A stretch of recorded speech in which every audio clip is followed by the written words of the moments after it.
everybody, this is Maddie. This tutorial I'm going to show you the way that I do some color gradations. I'm going to start fresh from plain clay. This is Pardo polymer clay, and this is a translucent clay. This is my favorite clay for right now. I always change my mind, you know, but this is the one I'm on right now, and it's got some beeswax in it, so it's really easy to handle, the translucent. So what I'm going to do is I'm going to first start out and show you how I create a colored polymer clay from no color at all. I'm going to make some pink polymer clay and some yellow polymer clay. And first thing that I do is I want to condition this clay and get it conditioned up very, very quickly, and that's why I like it. Plus I like a soft clay. I always have like softer clays better. Okay, now this is conditioned and it's been rolled through number 1 on the machine.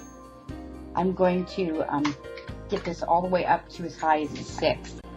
So there's that one that's ready to go. Now I'm going to go ahead and condition the other block of polymer clay for the other color, for the yellow. Now this one I didn't cut. See, I want to show you. Can you see that? That is coming directly from the package. Very, very soft. So anybody out there who gave up polymer clay because of arthritis or it just hurt their hands too much, you might want to try again now that the Pardo is out there. Okay. Now they're both rolled out to a number 6 on the machine, and I'm going to need paint brushes and water and paper towel so that you can clean off your brushes. I'm going to start with the yellow. Now the reason I rolled it out to a 6 is the thinner the clay is, the more saturated the color will be, because you'll be adding more color, and you'll understand as I do this. Wet my brush and then dry it off a little bit. And this is going to be the yellow, so I just take the yellow and I want to paint a nice layer over the clay.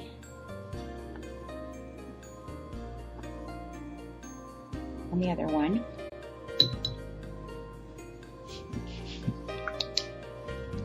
And you do want it to dry, so this is not messy on your hands at all. There are other ways to do it where it does get messy, but I don't like my hands messy. So I'm going to let that dry, and this is just about dry, so I'm going to put another layer of the yellow on it. Now because this is Pardo, adding the heavy doses of polymer clay, of acrylic paint, will not stiffen up the clay. If you have a stiffer clay, sometimes adding the paint can stiffen it up even more so, because acrylic paint is a plastic also. So you're just adding more plastic into the plastic. Okay. There. And while that dries, I'll do one more coat. Actually, I'm not going to do another coat of that pink because I know I'm not going to need it. That actually is fuchsia, and that's a really strong color. So that's doesn't need any more help. There we go. Okay. Now I'm going to start with the pink because the pink should be dry. Yes, it's dry. So I peel it up and fold it with the color on the inside, and I'm going to take this all the way back down to a 2. Oops. And run that through, and fold it and run it through again. And what I'm doing is I'm folding and turning, folding and turning each time. I'm folding and then I'm turning to the left. It doesn't matter. Turn to the left, turn to the right, it doesn't matter. The thing that's most important is you want to make sure that the fold is down, because if you do it the other way, you can get air bubbles into the clay.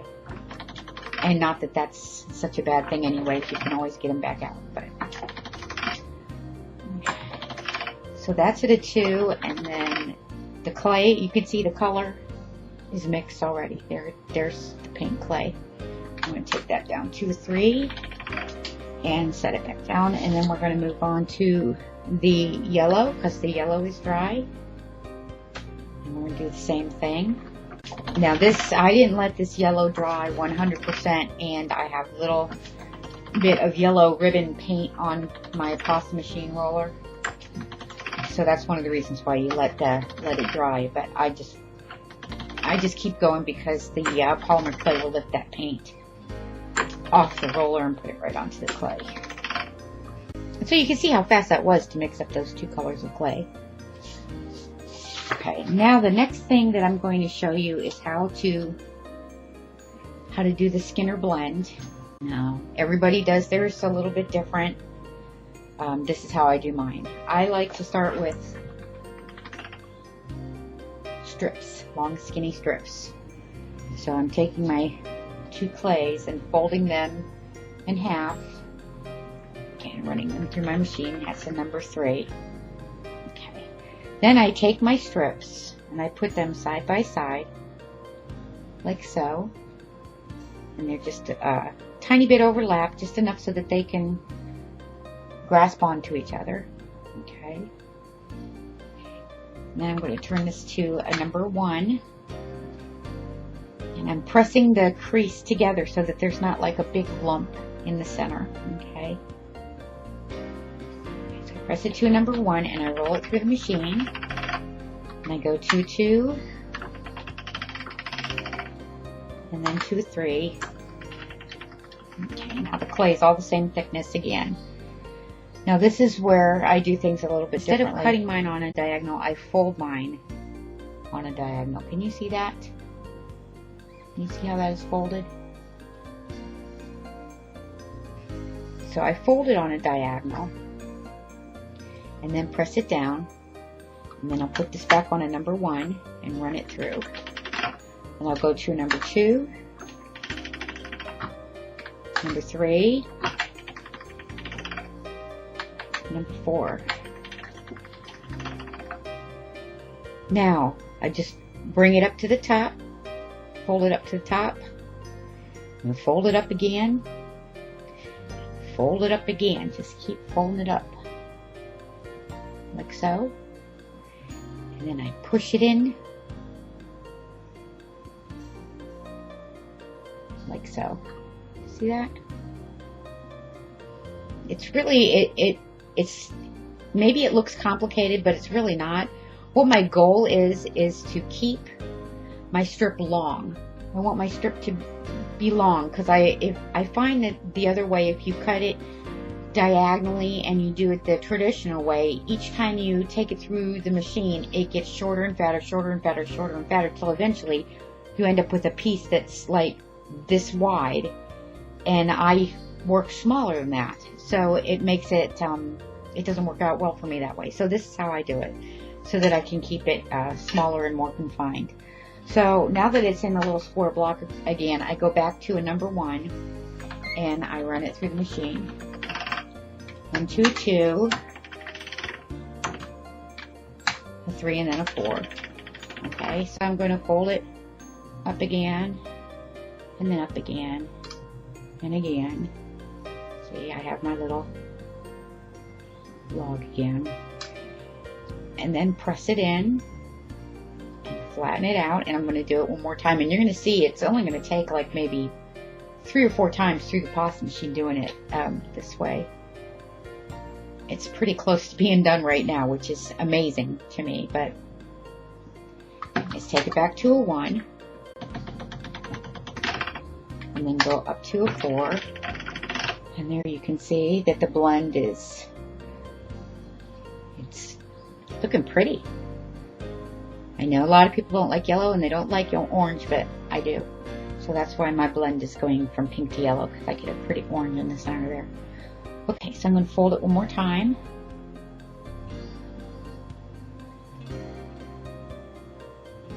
Flatten it into a block, like so. And this will be, looks to me like this can be the last time through the machine. I don't think I'm going to have to do it more. If you want even a tighter gradation, you can keep going, but for me, I don't find that necessary. See how I have this nice long, beautiful long strip. I really like that. That for me works out for the way that I sculpt. Now, if you wanted it the other direction, I would recommend using the other method of making your Skinner blend, but this is my method of the Skinner blend. Okay, now what I'm going to make with this Skinner blend is I'm going to make a bug. Nothing fancy. Let's use this side. You can make whatever you want to make out of it, but this is to show you the technique of how to get the coloring actually onto your particular sculpture, whatever style it is that you're making. Now, I like to use my scrap clay on the inside. Pardo clay, I really like it, and I don't ever like to let it go to waste. So this to me is like gold. I'll put all kinds of stuff underneath it. I'll use regular Sculpey sometimes I'll use Fimo, sometimes Kato, and sometimes just a scrap. Like this is some beige clay that I have that I don't see myself using in the future. The main thing that you do want to do is make sure that whatever clay you put on the inside is firmer than the clay you have on the outside. At least the same consistency. You don't want it to be softer on the inside and harder on the outside. You'll see it's really hard to work with it that way. So the inside, you always want it to be firmer. So I'm going to use that, and also because this strip that I made here was made with translucent clay. When it bakes, the colors will actually be darker than this, and I would like it to stay light, so I'm going to put some white polymer clay underneath this to keep the colors nice and bright. So I have some white Pardo, as it says on my little can, and I don't need a lot of it because I'm just going to put a skin around this beige here. So let's get a little bit of white Pardo.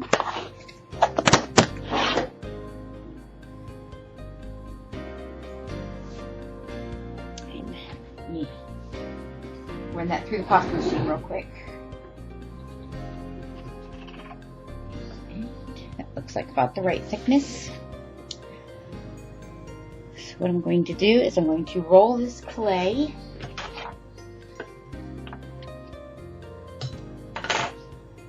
around my beige. So I have a nice roll of white. Put this back away because white Pardo and translucent Pardo look so much the same that I can't tell them apart. That's why I have to keep them in their little boxes. Okay.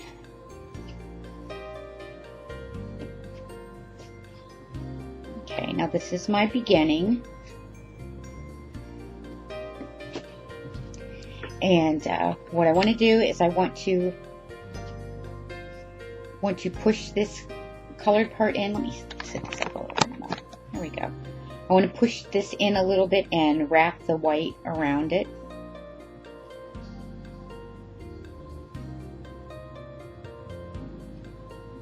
I don't know if you can see what I'm doing, but what I'm doing is I'm sandwiching the clay inside here. And you can use a tool if you'd like to push that down in. This is how I use up my old clay. This is why you notice my little scrap bin, I don't have very much, and this is why. Okay. Alright, now I've got this ball of white clay, and I'm going to roll it out into a log, and now I'm going to do the same thing, only this time I'm going to do it with my Skinner blend. Okay. So make sure my width is about the same. Cut off the excess on the end there and save it. Save it, save it. Clay is gold. That's what happens when you pour. You don't want to let anything go to waste, but that's good. Okay. And then I'm going to roll this around.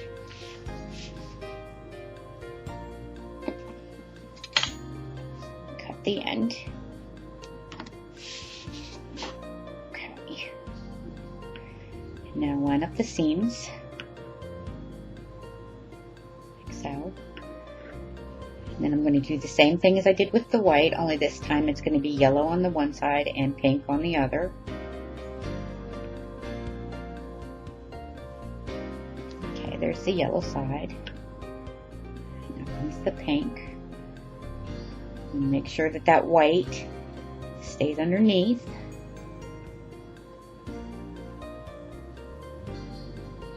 Always kind of reminds me of a Tootsie Roll when I do this. Okay.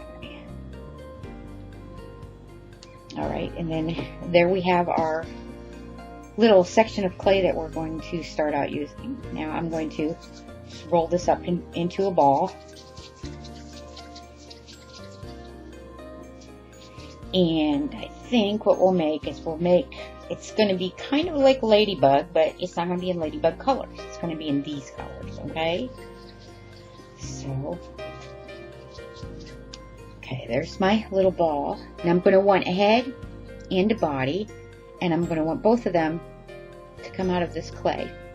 So what I'm going to do, now this is I take my clay, and I'm going to double so that I have two little balls like this. Now if I wanted three, I would do this multiple times, but we're just going to do it once now. I'm going to put one color on the bottom and one color on the top, and you want to make sure that you got it nice and horizontal before you do this. And then you're going to take your knife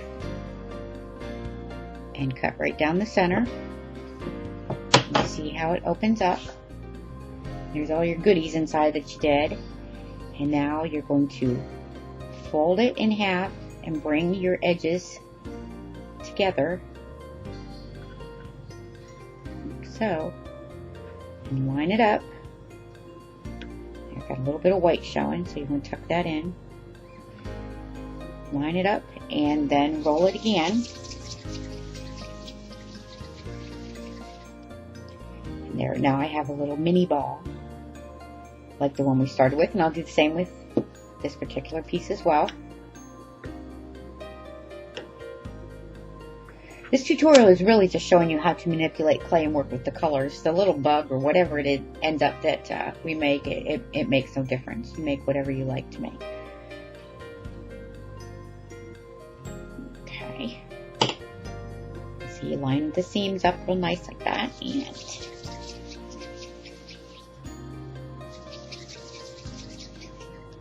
okay. Now we've got two little balls like that. Now go ahead and do the ball again, flatten it out a little bit. I'm going to cut it again.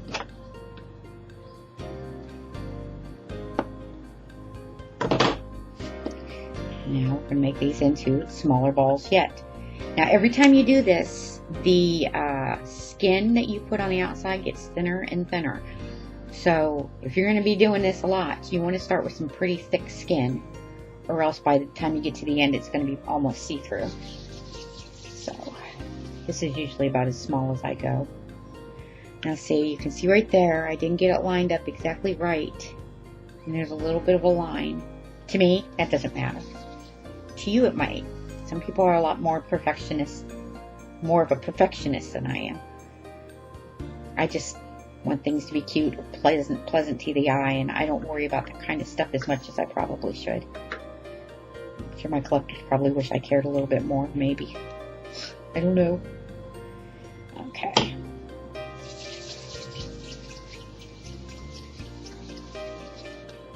Okay. Now that you see that we have, that's how you go ahead and put the skin on. Now what I'm going to do is I'm going to make this is going to be my little bug, and it's going to be like my little ladybug. I'm going to have the belly is going to be yellow and the back side is going to be pink. So I'm going to start by flattening it out. And this part, you know, this is where you're sculpting and you're doing your own thing. This particular part makes absolutely no difference whatsoever. I'm just making up some goofy little thing. Okay. Alright, and to me, I need my needle tool.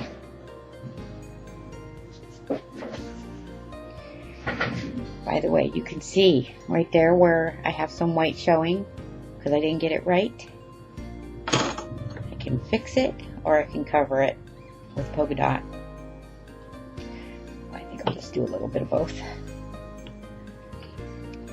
And here's a quick little tip. When you get a line in your clay and you cannot get it to go out, you cannot get it to smooth out, you don't want to distort your shape by, you know, smoothing, and because when you do this, you can see it like changes the shape of your whatever it is that you're doing.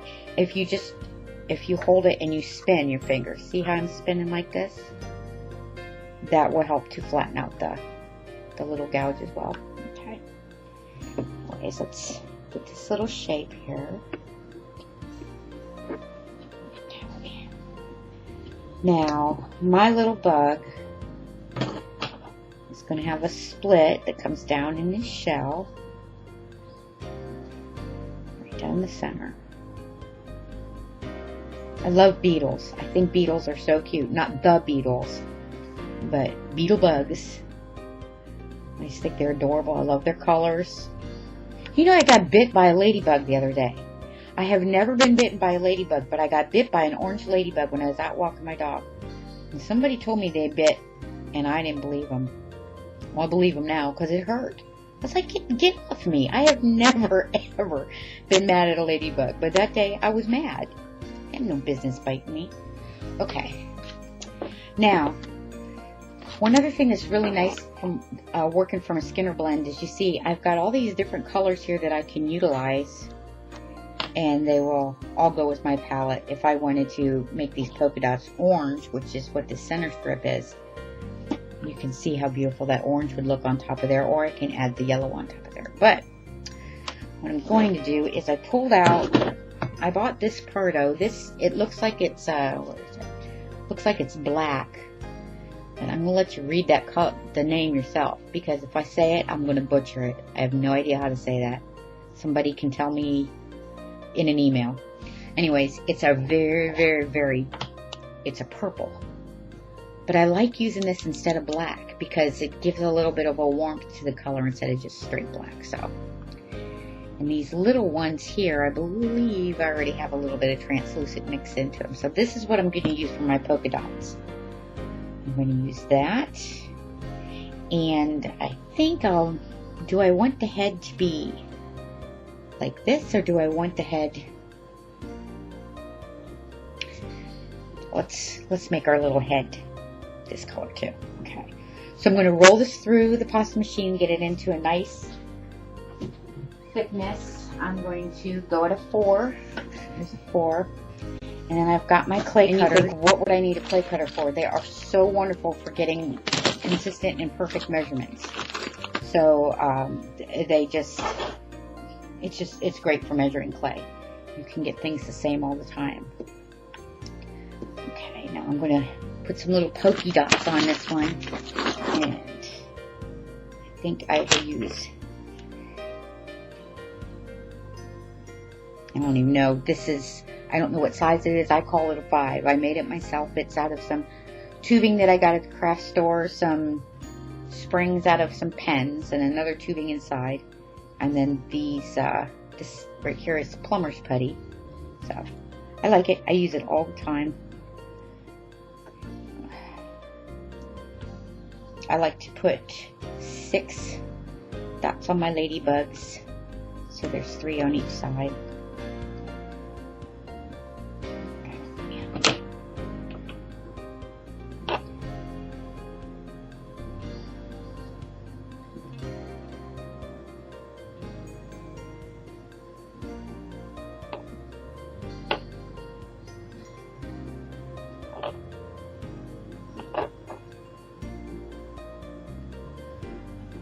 There's my little dots. I want to smash them down a little bit so they're not looking like I just stuck little pieces of candy or little discs on there. I want to mash it in just a little bit more. And then, because the fact this is fantasy, let's go ahead and put a strip down the center of this dark color to accentuate the crease.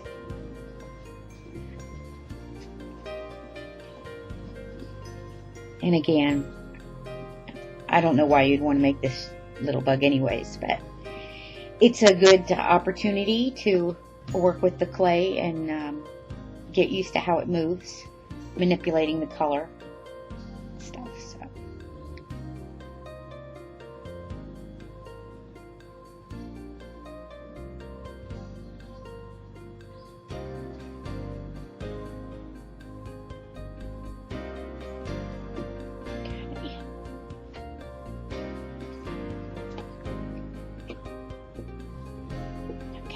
Now I'm going to, because I think it looks really pretty when the colors are layered, I'm going to go ahead and put some yellow dots inside of the purple dots, and they're going to be much smaller.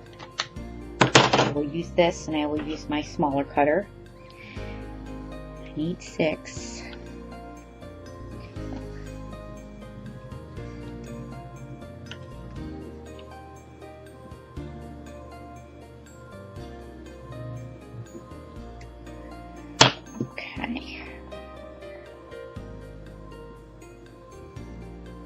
And I'm not aiming for the direct center. I want it to be a little bit off center.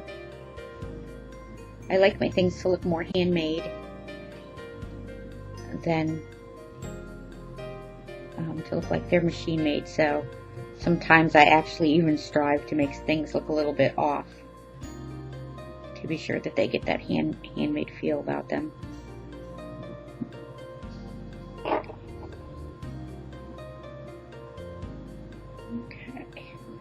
Okay, there's my little funny little bug, and I got a little gooby of purple right there, so I want to get rid of that. Okay.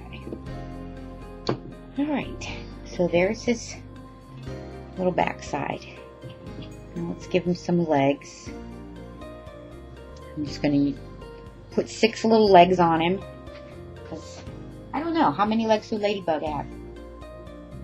Boy, that wasn't even a good sentence. How many legs does a ladybug have? I don't know, but I'm going to give this one 6. And if I can fit 6 in here, let's see. 1,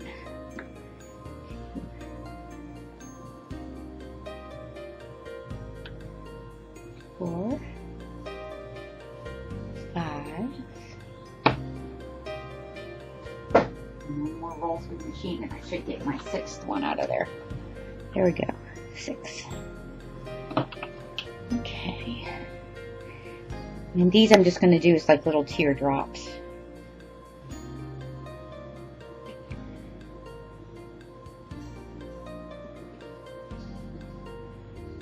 When I get done with this little bit of the bug, before it's completely finished, I will show you how to use some powders to also add some more color to this, and that'll give you another tool in your belt for when you sculpt and make your little creations. Okay.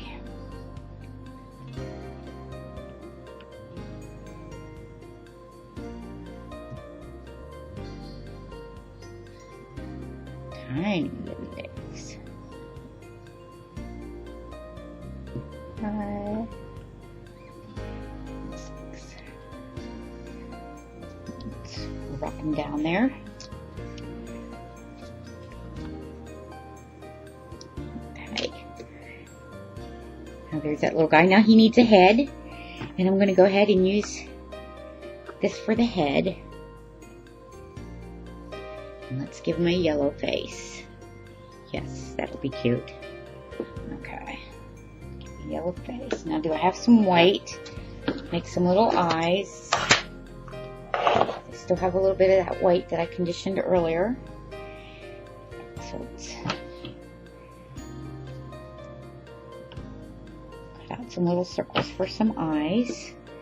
Again, clay cutters, very handy. You know, and since his eyes are white, I think I will go ahead and go for the pink for his face so that we have a nice contrast. Yeah, I think that's what I'll do. Okay. I'm going to press this on before I do the face, so I'm not distorting it. Okay, now I got his little head pushed on there, and let's give him some eyes. I'm going to use my everything poker tool and just push in a little bit on each side so that there's a little divot for the eyes to sit in. And give him white eyes. And these are bulgy because he's a bug, so he will have a bug eyes, right? Why not? Okay, and let's use this pretty dark purple again. Cut out a couple little circles. This will be for his irises. Let's see. Put these in little balls and let's stick them in the same way. Let's let them bug out a little bit too. Need a smaller tool. Oh, I got one. There it is. Let's have him looking straight ahead at something close.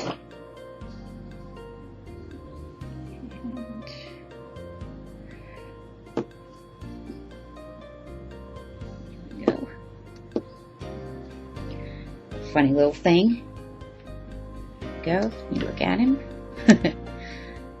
Okay, now he needs a little mouth, and I'm just going to use my cutter tool here to make a little smile.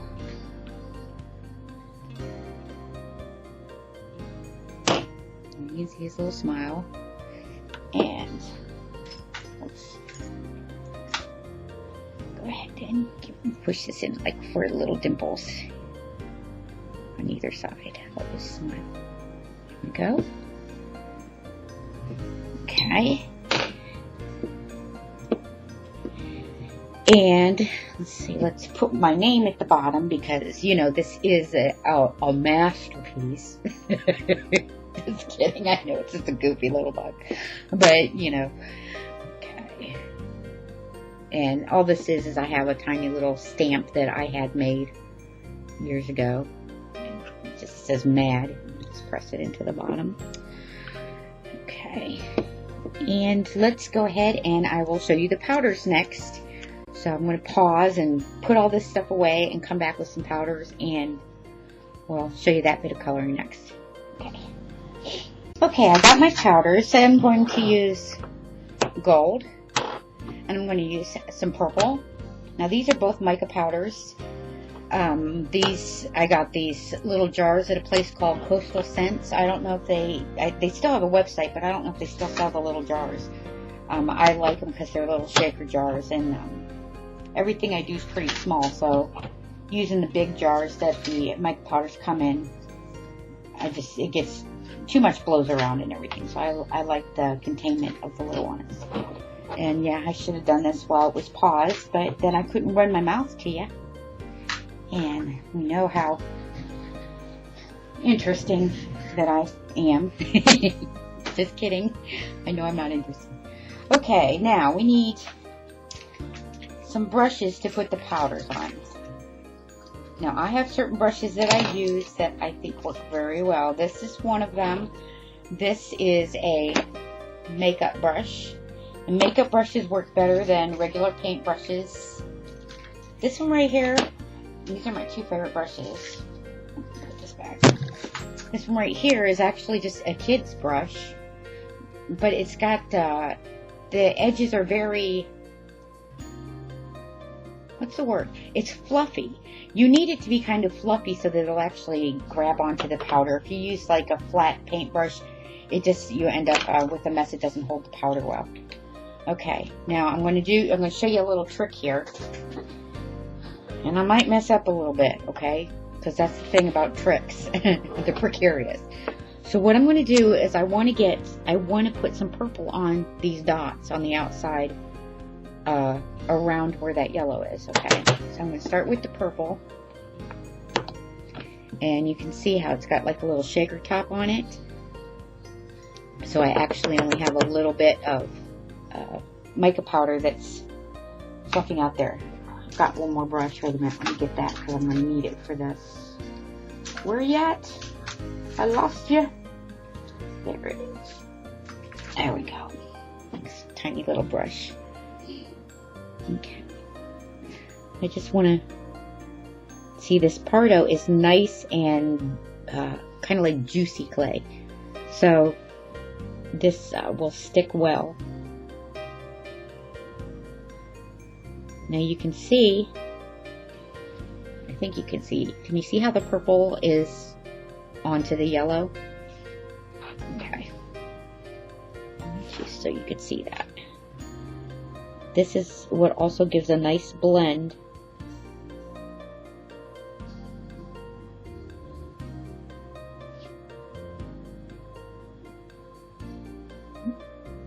There again, the purple, it's kind of on the yellow. Now I use these an awful lot when I use mica powder. These are these spray dusters that you use on the computer.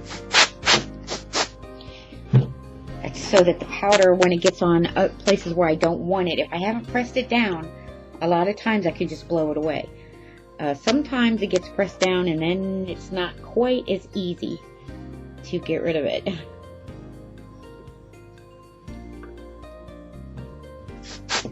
When you use that, make sure you move this. Now, I've done that before. I've sprayed this and had this nearby, and it got mica powder everywhere and had allergy attacks for days. So I'm going to be careful with that. When you use mica powder, if you do have allergies, it might aggravate. I mean, I know that it sometimes aggravates mine. I have to be careful.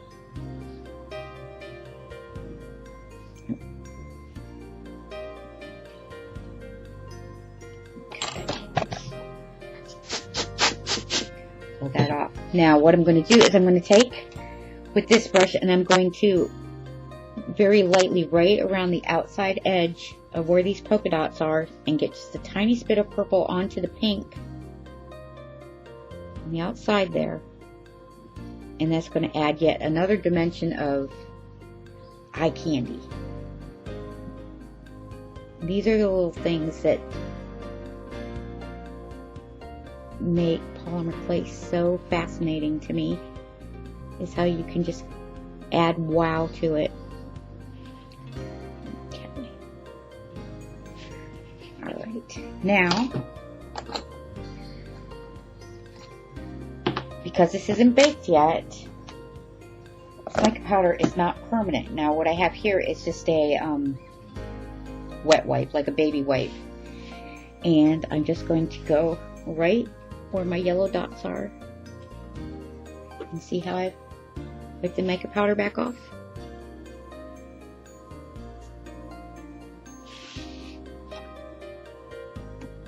See, when the mica powder comes back off, that means this is going to be sticky enough for me to go ahead and put that gold on then. Now if I hadn't done that, the gold would not stick. Gold, you can't put mica powder on top of mica powder. Once it's covered up the clay, it won't stick to itself because it's dry powder. So you have to have a wet area, or not a wet area, but a raw area for it to get to. And this is also a good time, like if you've got any splotches places that where you didn't want it to be. Like I can see a little bit down here on the bottom. I don't want it there. See how nice that comes off? Real easy. Okay. Now I'm going to go ahead and put the gold in where the yellow is, and you can see there's not very much there. So this is what's so nice about these shakers. Just turn them upside down, tap them a couple times, turn them over and tap them, and you've got just enough. Okay. I'm going to use the bigger brush now and just tap. I'm only tapping where the yellow is. I'm not tapping where the purple is, because I'm going to use my little air in a can and blow the excess away. Okay. Put the lid back on before I do it.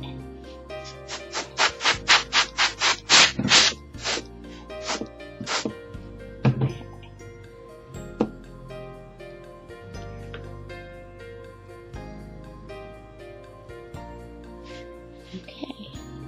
And there's our little bug, looking all powdery. Got a little bit of dirt on his eye.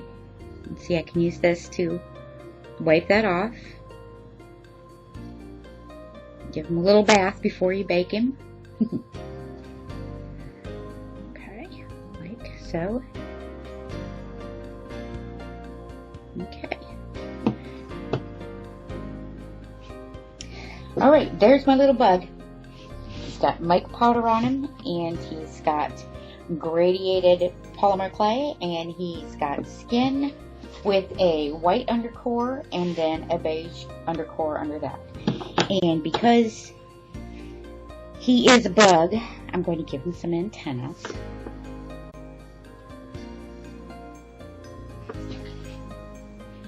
Alright, and I put my cutters away. Okay, I didn't put them far away. Okay, let's get just the tiniest bit of clay here. And my needle tool. Hole in the center.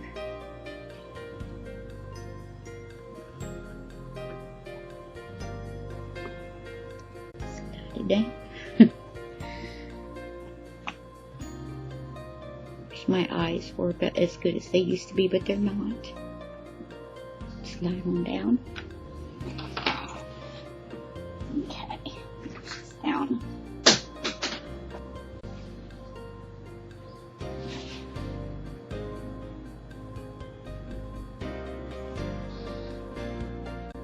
And then before we put him into the oven, I think I'll give him a little bit more texture. Let's go ahead and texture up his shell here a little bit.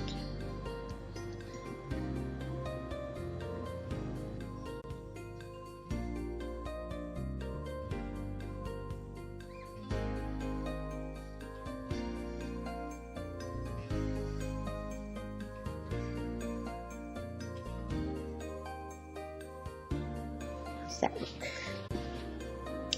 yeah, he looks pretty cute. He looks happy. We like things to look happy.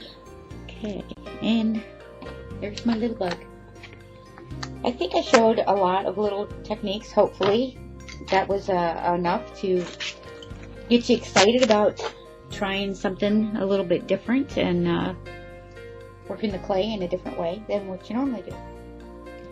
Okay, well, I hope you enjoyed it. If you have any questions, you can email me and let me know what you think. I appreciate you buying my little tutorial, and have a great day. Bye.